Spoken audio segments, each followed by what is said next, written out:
অম্বাস master এনক্রিবিতে সকলকে welcome. আজকে আমাদের আলোচ্য বিষয় হবে বচন তৈরি করার নিয়ম। এর আগে পর্যন্ত আমরা পরিমাণ অনুযায়ী যে দুই প্রকার বচনের শ্রেণীভাগ করেছিলাম, সেই পরিমাণের দিক থেকে সামান্য বচন দুটি কিভাবে করব বা কোন কোন বাক্যগুলিকে আমরা সামান্য বচন করব তা আমরা জেনে নিয়েছি। অর্থাৎ কোন বাক্যগুলিকে এ বচন করতে হবে, কোনগুলিকে ই বচন করতে হবে, এই নিয়ম সহজেই আলোচনা করা হয়েছে বা খুব সুন্দর করে আলোচনা করা হয়েছে। আজকে আমরা পরিমাণ দিক থেকে দ্বিতীয় ভাগ অর্থাৎ বিশেষ বচন করা নিয়মে চলে যাব। প্রথমেই আমরা আলোচনা করব বিশেষ সদর্থক আই বচন করার নিয়ম, অর্থাৎ কোন বাক্যগুলোকে আই বচন করতে হবে সেটাই আজকে আমরা জানবো। তার আগে দু একটি কথা, আমার মূল্যবান ক্লাস ফ্রিতে পাওয়ার জন্য অবশ্যই সতর্ক থাকতে হবে সকলকেই। যারা স্টুডেন্ট বা যারা কম্পিটিটিভ এক্সাম দিচ্ছ বা দিবে সকলের জন্যই এই লজিক ক্লাস খুবই উপকৃত। তাই চ্যানেলটিকে সাবস্ক্রাইব, লাইক বা কমেন্ট করার প্রয়োজন রয়েছে। আশা করি সবাই সেটা করবে বা করবেন। যাক, আমি চলে যাচ্ছি সরাসরি আলোচনায়। আই বচন করা নিয়ম। তার আগে আমাদের জেনে নিতে হবে আই বচনে আকার কি। আকারের জায়গায় আমরা আগেই জানি আই বচনের আকার হলো মানক হিসাবে বসবে কোন কোন, মানক হিসাবে বসবে কোন কোন, আর সংযোজক হবে সদর্থক। অর্থাৎ আকার পেলাম কি না কোন কোন যুক্ত হয়। দেখো, 1 নম্বর নিয়ম, যেসব বাক্যের সঙ্গে কতিপয়, সচরাচর, সাধারণত, অধিকাংশ, বেশিরভাগ, অল্প কিছু, প্রায়, প্রত্যেকে এই ধরনের শব্দগুলো থাকবে এবং বাক্যটি যদি সদর্থক আকার হয় তাহলে সেই বাক্যগুলোকে আই বচন করতেই হবে। নঙ্গর্থক আকার থাকলে আই বচন করা যাবে না, সেগুলোকে ও বচন করতে হয়, সেগুলো পরে আলোচনা হবে। তাহলে কতিপয়, সচরাচর, সাধারণত, অধিকাংশ, বেশিরভাগ, অল্প কিছু, প্রায়, কখনো কখনো ইত্যাদি এই ধরনের শব্দগুলো থাকে এবং বাক্যটি যদি সদর্থক আকার হয় তাহলে আই বচন হবে। যেমন কতিপয়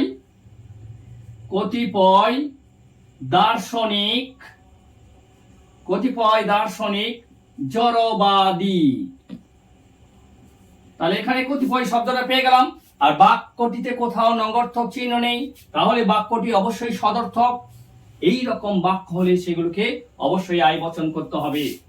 আই বচন আকার থেকে আমরা মানক পেয়ে গেছি কি না কোন কোন, এটা আই বচনের মানক।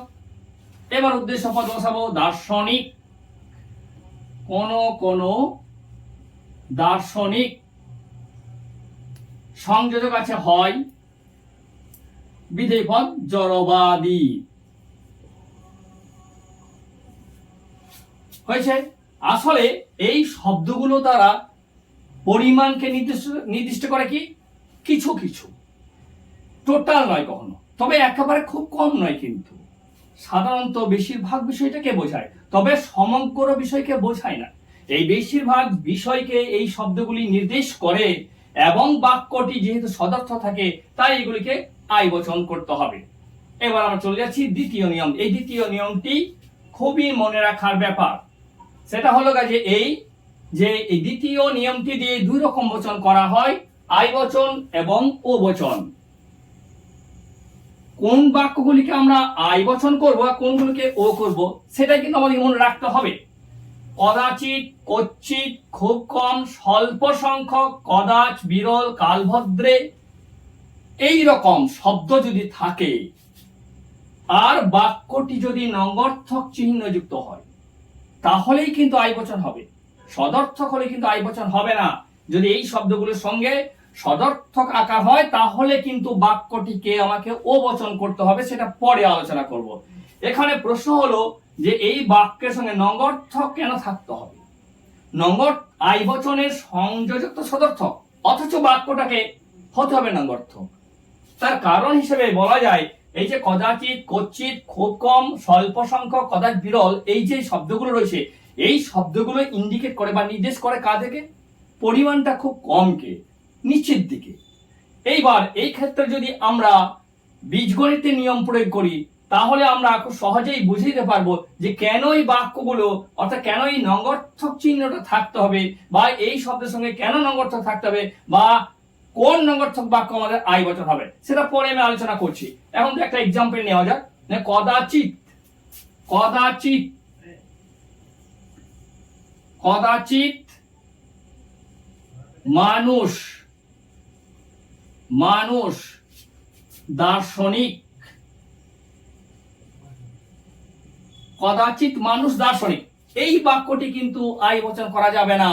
কারণ কদাচিৎ মানে কম, এর সঙ্গে যদি নঙ্গর্থক থাকে তাহলেই কিন্তু আমরা আই বচন করতে পারবো। যদি নঙ্গর্থক চিহ্ন না থাকে তাহলে করতে পারবো না, সেটা আমি বুঝিয়ে দিচ্ছি এখনই। তাহলে এই বাক্যটি আই বচন করলে কি হবে, এই কদাচিৎ আর নয়ের জন্য আমরা আই বচনের পেয়ে গেলাম আই বচন, এবং আই বচনের আকার আমরা নিয়ে চলে আসবো। আই বচনের মানক বসিয়ে দেবো কোন, কোন, এবার উদ্দেশ্য পদ মানুষ, এবার সংযোজক হয় বিধেয় পদ দার্শনিক, দার্শনিক। বুঝে গেছে? তাহলে এই কদাচিৎ, কচ্ছিৎ, খুব কম, স্বল্প সংখ্যক, কদাচ বিরল, এই শব্দগুলির সঙ্গে যদি বাক্যটি আকার নঙ্গর্থক হয় তাহলে সেই বাক্যগুলিকে অবশ্যই আই বচন করতে হবে। এখন আমরা বুঝে নিই কি করে বা কেন এই বাক্যগুলিকে নঙ্গর্থক হতে হবে। এই শব্দগুলো দ্বারা বোঝায় কি স্বরের পরিমাণ বোঝায় খুব কম, অর্থাৎ নিচের দিকে। এইবার বীজগণিতের নিয়ম অনুযায়ী আমরা কম বিষয়টাকে যদি মাইনাস ধরি আর বেশিটাকে যদি আমরা প্লাস ধরি, ঠিক আছে, আর দুটি সংযোজক আছে, দুটি সংযোজক মধ্যে 9 সংযোজকটাকে যদি আমরা নেগেটিভ মাইনাস ধরি আর হয় সংযোজকটাকে পজিটিভ প্লাস ধরি, তাহলে সহজেই কিন্তু এই সূত্রটি আমরা বুঝে নিতে পারবো। এই কদাচিৎ, কচ্ছিৎ, খুব কম, এগুলো সবই কিন্তু মাইনাসকে নির্দেশ করছে, ঠিক আছে, এইটাকে নির্দেশ করছে না, ঠিক আছে। আবার 9 কথাটাও মাইনাসকে নির্দেশ করছে। তাহলে এবার বীজগণিতের নিয়ম অনুযায়ী যদি আমরা কম্পেয়ারিং করি, বিচার করি, তাহলে মাইনাস মাইনাস মিলে আমরা কি পাই, প্লাস। এই জন্যেই আই বচন করা হবে এই সমস্ত বাক্যের সঙ্গে যদি নঙ্গর্থক চিহ্ন থাকে। আর সদর্থক থাকলে বুঝতেই পারা যাচ্ছে সেটা চলে যাবে, কিন্তু নঙ্গর্থক সংযোজকের বিশেষ বচন অর্থাৎ ও বচন, সেটা পরে আলোচনা হবে। পরের নিয়ম আমরা চলে যাচ্ছি ব্যতিক্রম অনির্দিষ্ট। ব্যতিক্রম অনির্দিষ্ট বিষয়টি খুব গুরুত্বপূর্ণ, মনে রাখতেই হবে। ব্যতিক্রম বিষয়টা নির্দেশ করে কি করে না, ব্যতিক্রম আমরা জানি যে যেগুলো পৃথিবীতে সাধারণত খুব কম, নগণ্য, প্রায় নেই বলেছিল, সেই রকম বিষয়গুলোকে আমরা ব্যতিক্রম বলা হয়। এখন ব্যতিক্রমটা এখানে বলা হচ্ছে অনির্দিষ্ট, এ বচনের ক্ষেত্রে বলা হয়েছিল ব্যতিক্রমটা নির্দিষ্ট থাকতে হবে, অর্থাৎ যে সমস্ত বাক্যে ব্যতিক্রম নির্দিষ্ট সেগুলো এ বচন করতে হবে, আর যে সমস্ত বাক্যের ব্যতিক্রম অনির্দিষ্ট সেগুলো কিন্তু আই বচন করতে হবে। কি করে বুঝবো আমরা ব্যতিক্রম নির্দিষ্ট অনির্দিষ্ট, সেটা একটু দেখে নেওয়া যাক। পারদ ছাড়া সব ধাতু কঠিন, ব্যতিক্রমটাকে পারদ, বাক্যটা কঠিন।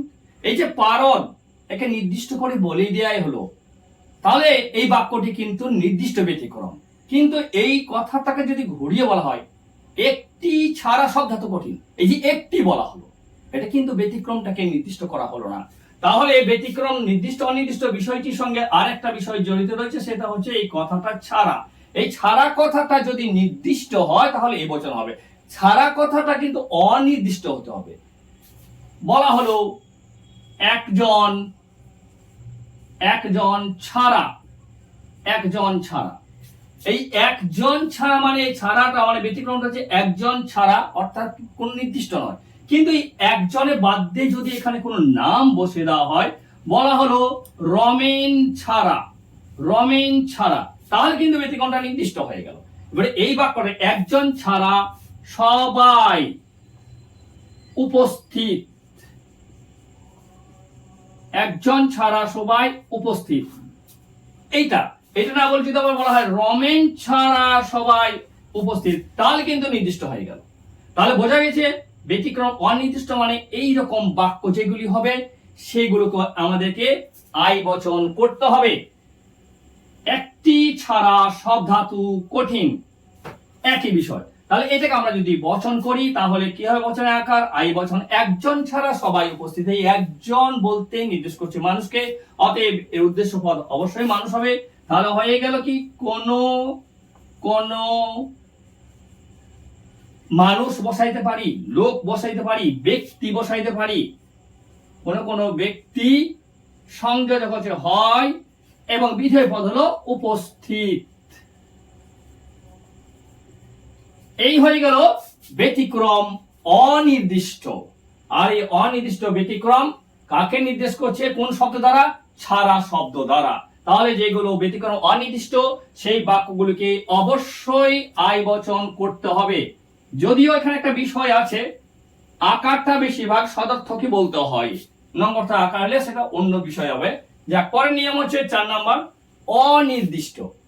ব্যতিক্রম অনির্দিষ্ট আর অনির্দিষ্ট এই দুটির মধ্যে পার্থক্য আছে। অনির্দিষ্ট যেমন ধরো একজন লোক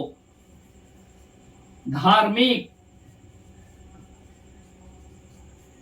এই যে বলা একজন লোক ধার্মিক, এই একজনটাকে সেটা কিন্তু নির্দিষ্ট নয়। একজনটা রহিম বাবু, করিম বাবু, না সোমেন বাবু, না জন বাবু, না হিউম বাবু, নির্দিষ্ট নয়। এই নির্দিষ্ট না থাকার জন্য এটা হয়ে গেল একজনটা অনির্দিষ্ট লোক। এই রকম যদি অনির্দিষ্ট বাক্য হয় যেখানে কোনো নির্দিষ্ট ইস্যু নেই, সেই ক্ষেত্রে আমাদেরকে আই বচন করতে হবে। আই কোন কোন উদ্দেশ্য পদ লোক, সংযোজক হয়, বিধেয় পদ ধার্মিক।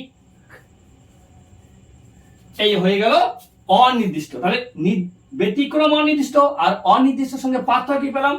ব্যতিক্রম অনির্দিষ্ট ছাড়া কথাটি থাকবে, আর শুধু অনির্দিষ্ট ক্ষেত্রে ছাড়া কথাটি অনুপস্থিত থাকবে। যাক, এই দুই ধরনের বাক্যকে আমরা আই বচন করব। পরবর্তী নিয়ম অস্তিত্বশীল। এই অস্তিত্বশীল বাক্যের বচনাকার এর পূর্বে এ বচনের ক্ষেত্রে আলোচিত হয়েছে। এই অস্তিত্বশীল বিষয়টি নির্দেশ করে আছে শব্দ দ্বারা। এই আছে শব্দটি খুব গুরুত্বপূর্ণ। এই আছে শব্দ দিয়ে দুই রকম সম্পর্ক প্রকাশ করা হয়। একটা হচ্ছে অনিবার্য সম্পর্ক, একটা আকস্মিক সম্পর্ক। যে সমস্ত বাক্যে আছে কথাটি অনিবার্য গুণকে নির্দেশ করবে সেগুলো হয়ে যাবে এ বচন। কিন্তু যে সমস্ত বাক্যে আছে কথাটি আকস্মিক আগন্তুক গুণ হবে সেই বাক্যগুলিকে আমাদেরকে আই বচন করতে হবে। যেমন ধরো বলা হলো সোনার পাহাড় আছে, সোনার পাহাড় আছে। এই যে বলা হলো সোনার পাহাড় আছে। আবার পরক্ষণে যদি বলি ত্রিভুজের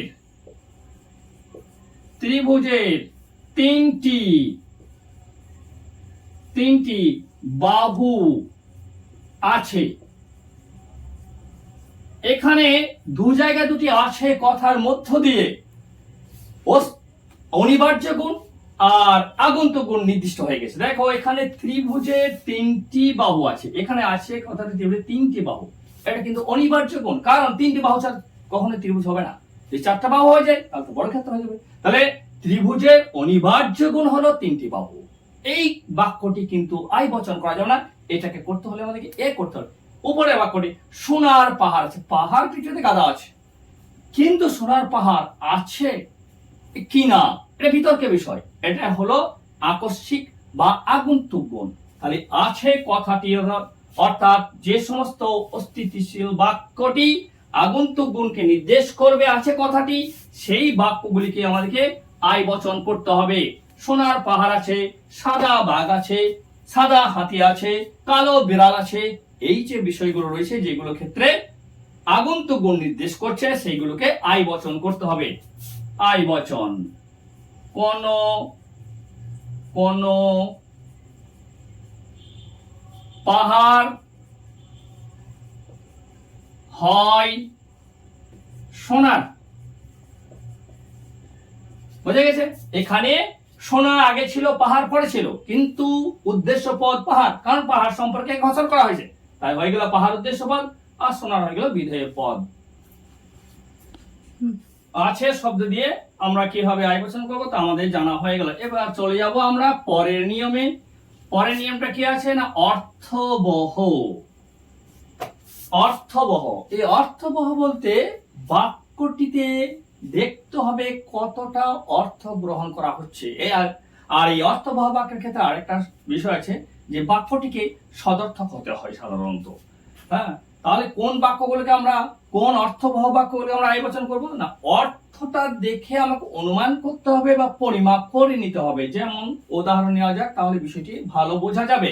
বলা হলো ডাক্তাররা, ডাক্তাররা দয়ালু, দয়ালু। এই যে বলা হলো ডাক্তাররা দয়ালু, পরিমাণটা কত কিন্তু নির্দিষ্টভাবে নয়। আবার বাস্তবে যদি বিচার করি আমরা সব ডাক্তারকে দয়ালু পাবো না। তাহলে এই অর্থটা দিকে আমাকে লক্ষ্য রাখতে হবে, সমগ্র অর্থকে নেওয়া হচ্ছে কিনা, না আংশিক অর্থ হচ্ছে আর বাক্যটি সদর্থ টাকা। এখানে আংশিক অর্থকে প্রকাশ করা হচ্ছে আর আংশিক অর্থকেই বাক্যটি নির্দেশ করছে, অতএব এটি আই বচন হবে। আর বলা হলো দার্শনিকরা নাস্তিক। এই যে বলছে দার্শনিকরা নাস্তিক, কতগুলো দার্শনিক, বাস্তবে সব দার্শনিক নাস্তিক নয় সেটাও আমরা জানি। তাহলে এই রকম অর্থবহ যে বাক্যগুলি আছে, সেই অর্থবহ বাক্যগুলি সদর্থক আকার থাকলে সেগুলিকে আমরা অবশ্যই আই বচন করব। যেমন তাহলে এটা আই বচন করলে কি হবে, আই বচন মানব হলে কোন কোন। এবার উদ্দেশ্য পদ ডাক্তার আছে, ডাক্তার লিখবো। কোন কোন ডাক্তার আই বচনের সংযোজক হয়, তাহলে কোন কোন ডাক্তার হয় বিধেয় পদ দয়ালু, তাহলে আমার আই বচন হয়ে গেল। এইরকম আরো বাক্য বলা যায়।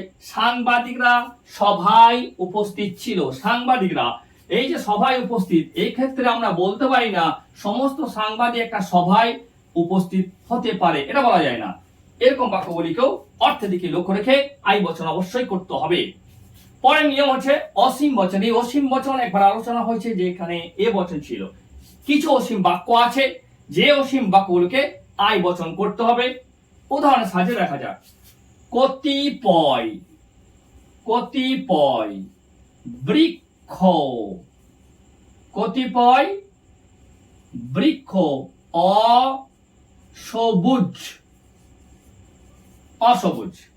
এই যে অসবুজ, এটাই অসীম। আবার বলা হলো কিছু কিছু, কিছু কিছু, কিছু কিছু মানুষ, মানুষ অধার্মিক, অধার্মিক।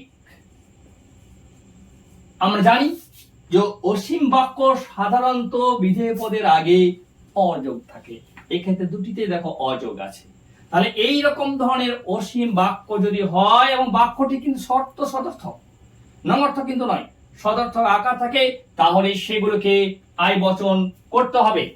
যদি আমরা এটাকে আই বচন করি তাহলে আমরা কি পাবো, কোন কোন বৃক্ষ, কোন কোন বৃক্ষ হয় অসবুজ, হয়ে গেল। তাহলে এ পর্যন্ত আমরা কোন বাক্যগুলিকে আই বচন করব বা কোন বাক্যগুলিকে আই বচন করতে হবে তা সহজে আমরা আলোচনা করে জেনে নিলাম। এখন 1 নাম্বার নিয়মে একটা বিষয় আর 2 নাম্বার নিয়মে আরেকটা বিষয়, দুটো কিন্তু মনে রাখার মতো বা লক্ষ্য করার মতো বিষয়। এই দুটি বিষয়কে খুব সাবধানে মনে রাখতে হয়। অল্প কিছু সঙ্গে হয় থাকলে কিন্তু আই বচন, স্বল্প সংখ্যক এর সঙ্গে কিন্তু হয় থাকলে আই বচন হবে না, এর সঙ্গে কিন্তু নয় থাকতে হবে। এই বিষয়টা খুবই গুরুত্বপূর্ণ। বেশিরভাগই বচন করার সময় এই দুটো বিষয়ে গন্ডগোল হয়ে যায়, আইটা ও হয়ে যায়, ওটা আই হয়ে যায়। এই জন্য এই দুটি শব্দের ক্ষেত্রে আমাদেরকে খুব সতর্ক থাকতে হবে। অল্প কিছু মানেই পরিমাণটা কিন্তু একেবারে কম নয়, বেশি ধরতে হবে, 100% বেশি ধরতে হবে। তাই বেশির সঙ্গে হয় হয়ে গেল আই বচন। স্বল্প সংখ্যক যখন বলবো তখন কিন্তু পরিমাণটা বেশি নয়, সবসময় কম, একেবারে নিচের দিকে। এই একেবারে কম বা নিচের দিকে থাকার জন্য এই মাইনাসকে নির্দেশ করবে এবং সেই মাইনাস বিষয়টাকে যদি আমাকে সদর্থক আকারে তা নিতে হয় তাহলে আরেকটা মাইনাস পেতে হবে, অর্থাৎ নঙ্গর্থক আকার পেতে হবে। বোঝা গেল? তাহলে এই দুটি বিষয় অবশ্যই মনে রাখা খুবই জরুরি।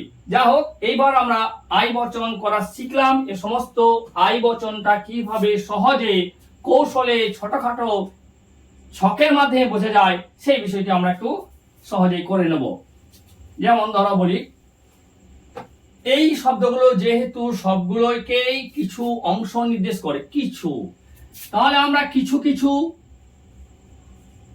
কিছু প্লাস হয় সমান আই বচন। এক্ষেত্রে এইগুলো দিয়ে দু একটা করা যেতে পারে। অধিকাংশ যুক্ত হয়, অধিকাংশ প্লাস হয় সমান আই বচন। অল্প কিছু লিখে রাখা খুব ভালো, যেহেতু এটা খুব গন্ডগোল হয়। অল্প কিছু প্লাস হয় সমান আই বচন। আর বেশি কিছু লেখা দরকার নেই, এইগুলো মনে রাখলেই এই বিষয়গুলো কিন্তু ওর মধ্যে ঢুকে যাবে। দ্বিতীয় নিয়ম থেকে আমরা এখানে শর্টকাটে আমরা রাখতে পারি কদাচিৎ, কচ্ছিৎ, কদাচ, এইগুলো একটা গ্রুপ। তাহলে কয়েক গ্রুপ? একটা কদাচিৎ প্লাস নয় সমান আই বচন। এইটাকেই বেশি করে মনে রাখতে হবে। এই কদাচিৎ প্লাস নয়ের সঙ্গে এই দুটো জিনিস একসঙ্গে বলতে হবে। স্বল্প সংখ্যক আর একটা বিষয় আছে খুব কম, এই দুটোকে ছকের মধ্যে রাখতে হবে, তাহলে সব বিষয় ক্লিয়ার হবে। খুব কম প্লাস নয় সমান আই। আর স্বল্প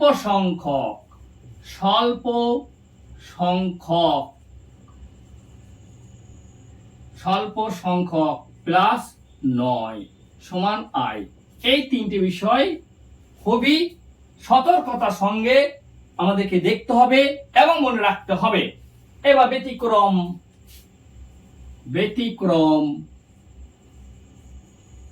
অনির্দিষ্ট, ব্যতিক্রম অনির্দিষ্ট প্লাস হয় সমান হচ্ছে আই বচন। অস্তিত্বশীল, তার মানে এখানে আমরা লিখবো আছে, কথাটা আছে লিখি কি আকস্মিক গুণ বা আগন্তুক গুণ। আকস্মিক, আকদন্ত সময় হস্যইক, আকস্মিক গুণ প্লাস হয় সমান আই বচন। অর্থবহ প্লাস হয়, অর্থবহ প্লাস হয় সমান আই বচন। অসীম প্লাস হয়, অসীম প্লাস হয় সমান আই বচন। এছাড়াও আমরা আরো কিছু বাড়াতে পারি। কখনো কখনো যুক্ত হয়, প্রায় সবাই যুক্ত হয়, কোন যুক্ত হয়। যাক, মোটামুটি ভাবে এই বিষয়গুলো মনে রাখতে পারলে বা এই ছকটা মনে রাখতে পারলে আই বচন খুব সহজেই করে নেওয়া যাবে। আজকে এই পর্যন্ত। এর পরের দিন আমরা বিশেষ দ্বিতীয় বচন অর্থাৎ কোন বাক্যগুলিকে আমরা ও বচন করব সেই বিষয়টা আলোচনা করব। Thank you.